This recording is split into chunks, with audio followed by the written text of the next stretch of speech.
Análisis Viva, el podcast donde los principales analistas económicos de México exploran los temas más relevantes en el ámbito económico y financiero, tanto nacionales como internacionales. Los mejores comentarios y perspectivas esenciales para el mercado. ¿Qué tal? Bienvenidas, bienvenidos. Mi nombre es Salvador Leal, director de comunicación de la Bolsa Institucional de Valores, y les doy la bienvenida a un nuevo episodio de la quinta temporada del podcast semanal Análisis Viva. Un espacio de opinión y reflexión que hemos ido construyendo de la mano de los analistas más relevantes del sector durante 5 años ya. No olviden seguirnos en todas nuestras redes sociales para mantenerse al tanto de los datos más importantes en los mercados de nuestro país. El día de hoy le damos la bienvenida a nuestro invitado. Él es Juan Musi, asesor financiero, analista y socio de Alfa Patrimonial. Juan, qué gusto tenerte de nueva cuenta con nosotros en este Análisis Viva. Salvador, como siempre, un placer estar contigo y con Viva. Muy buenos días. Oye, platícanos si te parece bien del tema que nos trae en las últimas semanas, de los números de inflación, tanto en México y en Estados Unidos, y la manera en la que seguimos tratando o que siguen tratando las autoridades monetarias en limitar, en controlar esta inflación. Sí, mira, yo creo que es un muy buen momento para platicar con ustedes. Es un corte más o menos a mitad de año. Acabamos justo de pasar la mitad. Y pues sí, creo que sin duda sigue siendo el principal tema, ¿no? La inflación, cómo se comporta la inflación y de ahí qué harían los bancos centrales. Entonces, pues evidentemente lo que más está esperando no solo Estados Unidos, te diría yo el mundo, es el actuar de la Reserva Federal, ¿no? ¿Cuándo finalmente podremos empezar a ver bajas en la tasa de interés? ¿Cuándo finalmente podremos saber con más certeza si va a ser uno o van a ser dos los movimientos de baja en lo que resta de este año? Y yo creo que vamos a dividirlo en dos, en Estados Unidos y en México. En Estados Unidos empezaría yo por decirte que yo creo que la cosa va razonablemente bien. Es decir, la trayectoria que ha mostrado la inflación y hacia dónde ha ido la inflación está mostrando una trayectoria ya de manera consistente a la baja. Por cierto, esta semana más adelante volveremos a conocer un dato de inflación. El mercado está muy optimista que este dato va a volver a salir abajo. Los norteamericanos, no que los mexicanos no, pero ellos se fijan mucho en la inflación al consumidor, se fijan mucho en, obviamente, la inflación subyacente y tienen este indicador que se llama el PCE, el Price Consumers Expenditure, que es una canasta como de cosas de consumo personal en donde también se mide la inflación. Es una especie como de canasta básica de bienes de consumo personal. Okay. El PCE dicen que es el indicador favorito de la Fed, ¿no? Por encima de la inflación y de la inflación subyacente. Pues ese PCE también se ha venido comportando de manera satisfactoria, de manera descendente, todavía alta, ¿no? O sea, la inflación en prácticamente todo el mundo sigue por arriba de la meta, pues que todos tenemos, pero te digo, lo importante es ver que ya es consistente y que está mostrando una trayectoria bajista. En Estados Unidos, yo sí creo que va a haber espacio para dos movimientos de baja. Ya lo dijo Jerome Powell esta semana, que es muy poco probable que una economía siga mostrando las cifras que muestra la economía norteamericana si se prolonga mucho el periodo en el que el país vive con tasas altas. O sea, en pocas palabras, lo que está diciendo es, no podemos vivir demasiado tiempo más con tasas altas porque esto eventualmente nos va a desencadenar una recesión o una desaceleración muy importante. Entonces, ese lenguaje gustó mucho al mercado y por eso hemos tenido un rendimiento muy, muy bueno, sobre todo en los índices accionarios y en las acciones en Estados Unidos, también apoyados por la economía y también apoyados por los reportes de estas empresas, que en su mayoría han sido reportes bastante, bastante buenos, ¿no? Y te decía, vamos a dividirlo en dos. ¿Cómo va en México? En México va bien, pero no va tan bien como en Estados Unidos, porque, por ejemplo, en México esta semana conocimos la inflación de la segunda quincena de junio, y esta salió muy por arriba de lo esperado, la inflación general. Sí. Como siempre, hay componentes agropecuarios que te suben un poquito la inflación, te la sacan un poquito de la meta, y entonces, ¿qué haces? Mides la subyacente, quitas los componentes volátiles de la canasta básica, y cuando ves la inflación subyacente en México, esa sí se está comportando de manera satisfactoria. Okay. Y si pudieras escoger cuál inflación es más importante, pues yo también te volvería a decir que la subyacente, ¿no? No así que no es importante la general, pero eso quiere decir que si tú quitaras esos componentes volátiles en donde sacas el tema de sequías o tormentas o huracanes o fenómenos climatológicos, sobre todo en temas agropecuarios, la inflación va mostrando una buena trayectoria. Pero aquí se junta un ingrediente que en Estados Unidos todavía no se junta, y es que a partir del 2 de junio, después de conocer el resultado electoral, sí sabíamos o sí esperábamos que iba a ganar quien ganó. Yo creo que ahí no hubo sorpresa. Lo que no sabíamos es que iba a ser tan arrasador el resultado, tan abrumador el resultado y con tanta fuerza y con mayoría en las cámaras, etcétera, etcétera. Eso es lo que yo creo que sorprendió. Entonces, sí hemos venido viendo un comportamiento distinto de México y de los indicadores en México a partir del 3 de junio, a partir de aquel lunes en el que se conocen estos resultados que te estoy comentando. Entonces, Banco de México, que tenía previsto, yo creo que bajar las tasas de interés, no se atrevió a hacerlo porque las cifras de inflación estaban ligeramente arriba de lo esperado y se le juntó que el tipo de cambio se le subió pues prácticamente 2 pesos, ¿no? Mucha gente que nos está oyendo ahorita, tú y yo lo hemos platicado mucho y yo se los decía, hay que diversificar, hay que aprovechar este momento el tipo de cambio. Mucha gente decía, no, no, no, los pesos y el 11%. Bueno, si tú te veniste con tus dólares, los convertiste a 20, ¿no? Por poner un ejemplo, $10,000, los convertiste a 20, tenías $200,000. Si esos $200,000 los invertiste al 11% y luego recompraste esos pesos a dólares a 16.80, esa operación, que es virtualmente imposible que le hubieras atinado a todo lo que dije, Claro. te hubiera generado un 35% de rendimiento. Sí. Pero si tú hubieras convertido tus dólares, esos mismos 10,000 a 16.30 y te dan 163,000 pesos, los inviertes al 11, pasa el 2 de junio y el tipo de cambio se te va a 18.50, hubieras perdido dinero. Entonces, el tipo de cambio se comió el rendimiento o el 11% por el que tanta gente estaba tan contenta teniendo estos rendimientos tan altos. Entonces, Banco de México, yo creo que no se atrevió, no ha intervenido, con la Comisión de Cambios no ha intervenido el mercado cambiario, pero no se atrevió a bajar la tasa de interés en su última reunión, pues porque el tipo de cambio seguramente se hubiera disparado más, ¿no? O sea, se hubiera ido todavía más para arriba de lo que lo mandó, digamos, que este resultado electoral. Y si quieres, ahorita te comento por qué pasó esto, ¿no? Sí, justamente. Si te parece bien, lleguemos a la conversión que fluye un poquito a los riesgos que pudiera estar viendo México en el mediano plazo, ¿no? ¿Cuáles son estos riesgos que tú ubicas? Pues sí, mira, la verdad es que siguiendo el hilo de la conversación que estamos llevando, yo te diría que lo que no le gustó al mercado no fue que la elección no fuera limpia, no fue que la vencida no aceptara la derrota, no fue que hubiera habido demasiados, pues cosas que lamentar o que reportar. Seguramente hubo casillas en las que hubo fraude y tal, pero el resultado en general, y además fue tan de manera, como insisto, contundente, pues que nadie dudó que la que ganó, ¿no? Y también nadie dudó que pues acabó con mayoría, pero eso es lo que no gustó y por eso el tipo de cambio se fue para arriba, porque a los mercados, a los inversionistas, a la inversión, les gustan los contrapesos. No es un tema de partidos, ¿eh? Si hubiera ganado el PAN y el PAN hubiera tenido la mayoría que tiene Morena, si hubiera ganado el PRI y el PRI tuviera la mayoría y la fuerza que tiene Morena, hubiera sido exactamente igual. Que no se confunda, porque luego yo hablo de estas cosas y piensan que le estoy tirando un partido y favoreciendo a otro. Da igual el partido. Y ahorita te voy a dar un ejemplo de lo que estaba pasando en Francia y que es idéntico a lo que estaba pasando en México. Cuando un candidato o una presidenta electa o presidente electo tiene esa fuerza, a los mercados no les gusta, los mercados se asustan. ¿Por qué? Porque podrían llegar propuestas y cosas que no nos encantan o no, que no les parecen tanto tampoco a los mercados, porque son ideologías de partido, más allá que cosas que puedan incluso beneficiar a nuestro país y que evidentemente pueden ahuyentar a la inversión. Entonces, ¿qué pasó? Que luego se conoce el resultado electoral y se empieza a hablar de que vienen reformas. Y que vienen reformas al Poder Judicial, y que vienen reformas al INE, y que vienen reformas al sector energético.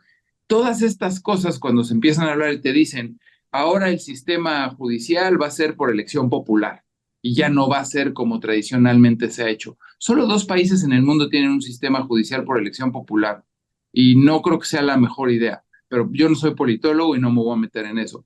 Pero, ¿qué es lo que le pasó a los inversionistas y al mercado? Se preocuparon y se preocuparon mucho porque dijeron, ah, caray, estas ideas que son de este partido, del partido que hoy tiene la fuerza y la hegemonía y que está al poder, quiere cambiar el sistema judicial y ¿qué crees? Lo va a cambiar.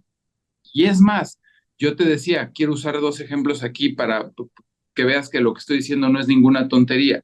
Entre más se habla de este tema y más se acerca la fecha, más se pone nervioso el tipo de cambio, más bajan los indicadores bursátiles en México y más suben las tasas de interés. El bono a 30 años rompió su tasa máxima histórica. Los indicadores, el indicador Viva, después del 3 de junio, se puso negativa. La Bolsa Mexicana de Valores en el año se puso negativa. El tipo de cambio se fue arriba de 18.50. ¿Por qué? Porque se estaba hable y hable y hable de que esto era una realidad y que era un cambio que iba a ocurrir. No estoy diciendo que ya no vaya a ocurrir. Si vuelven a sacar e insistir con el tema y se va acercando la fecha, te aseguro que se van a volver a caer los indicadores bursátiles, que se van a volver a subir las tasas de interés y que se va a volver a depreciar el peso. No tengo la menor duda. Y te decía, en Francia les estaba pasando lo mismo.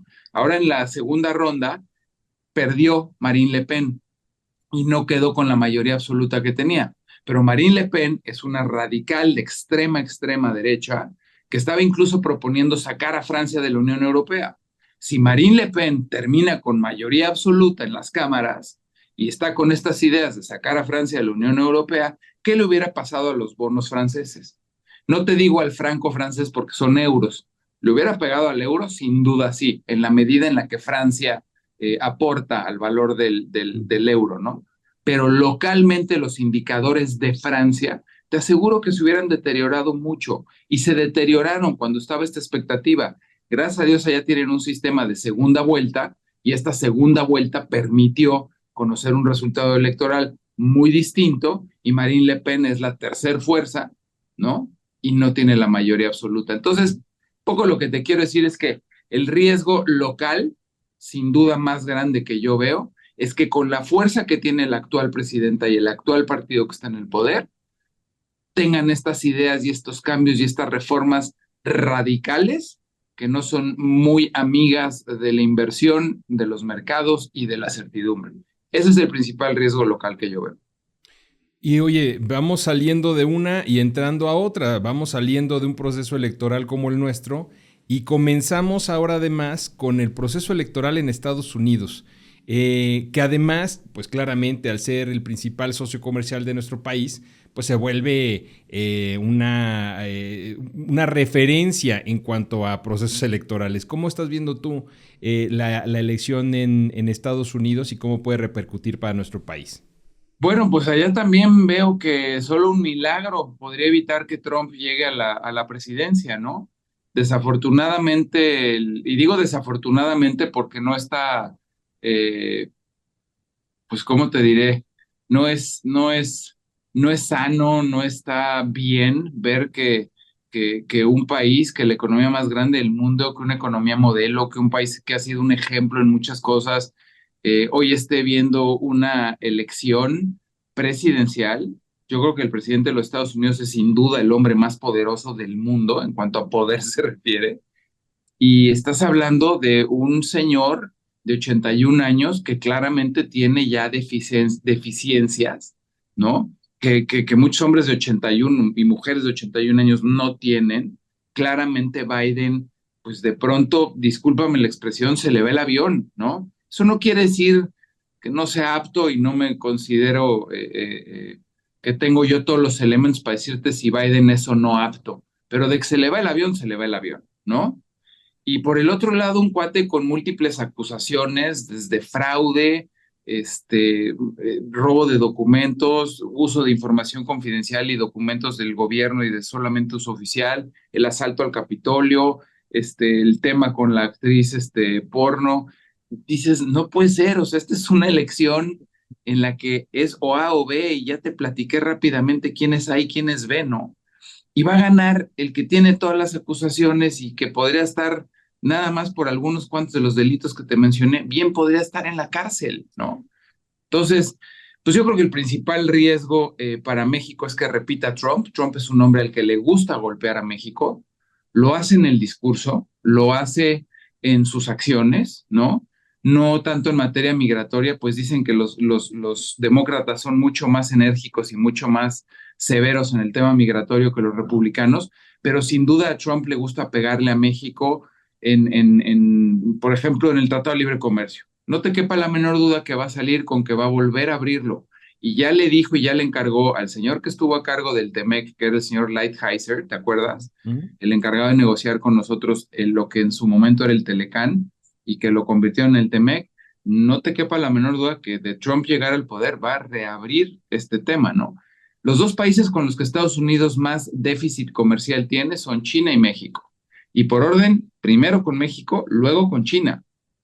Todo el discurso de Trump de hacer América grande otra vez, el famoso Make America Great Again, tiene que ver con regresar la planta, regresar los empleos, regresar la fuerza laboral, la manufactura, Una retórica que es 100% electoral, que no hace ningún sentido, que no es realista, pero que tiene mucho impacto y mucho jale, ¿no?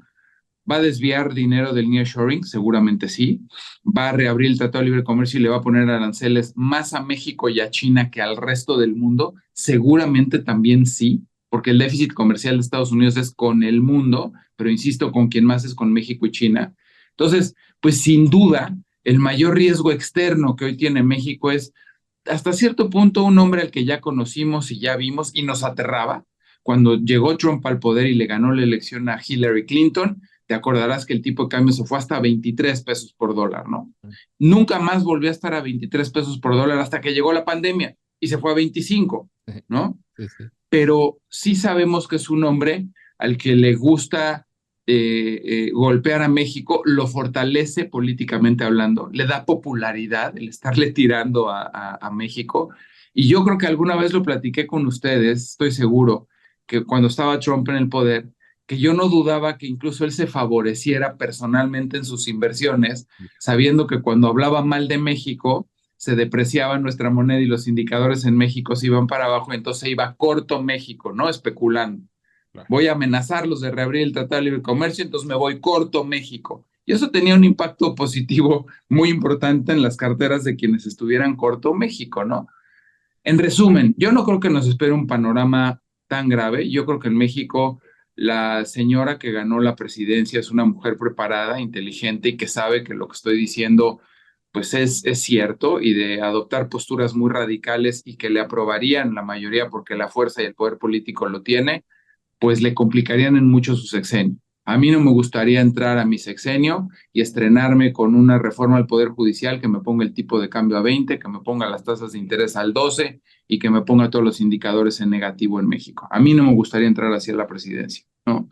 Yo creo que esto lo sabe y lo sabe de sobra. Se ha rodeado bien, se ha rodeado mayoritariamente de gente que también esto que estoy diciendo lo entiende y lo entiende bien. Entonces, pues ojalá y esto impere, ¿no? La responsabilidad y el amor por México esté por encima de estas ideologías políticas. Y en el caso de Trump, pues mira, ya lo conocemos. Lo que pasa es que, pues mira, él puede venir a un segundo término diciendo, pues todo lo que hice mal, lo que pude haber hecho mejor en el primer término, lo voy a hacer ahora, ¿no? Y entonces venir con una fuerza mucho más importante en contra de estas cosas que te decía, versus México, versus China, y que políticamente lo fortalecen. Pero ya lo conocemos, tampoco va a acabar con México, ¿no? Entonces, tampoco sería yo tan pesimista, pero bueno, simplemente los apunto, uno como un riesgo local y otro como un riesgo evidentemente del extranjero, ¿no? Y creo que la buena noticia en general es que la trayectoria de la inflación está siendo a la baja y vamos a empezar a ver un relajamiento de la política monetaria y eso también debería de ayudar y abonar al crecimiento económico, a la confianza y al desempeño de los mercados. Pues justamente, Juan, nos llevamos esto anotado y te agradecemos este análisis tan claro y tan completo. Muchas gracias por acompañarnos en este episodio de la 5ª temporada de Análisis Viva. Un placer, como siempre, mi querido Salvador. Estamos en contacto y bueno, pues podremos comentar esto que ya analizamos previamente más adelante, ya con México estrenando una nueva presidenta y claramente con un panorama más claro de lo que pasaría en la elección en Estados Unidos. Que así sea. Él es Juan Musi, asesor financiero, analista y socio de Alfa Patrimonial. Y a ustedes muchas gracias también por escucharnos. Si el episodio fue de su agrado, no olviden dejar una reseña, un like en cualquiera de las plataformas desde la que nos escuchen o compartirlo a sus contactos y amigos. La producción de este podcast estuvo a cargo de Rogelio Unzueta. Agradecemos a nuestros ingenieros en audio y video Héctor García y Omar Vieira. Los acompañó Salvador Leal y esto fue Análisis Viva. Hasta la próxima. La Bolsa Institucional de Valores presentó Análisis Viva. Suscríbete a nuestro podcast y síguenos en todas nuestras redes sociales.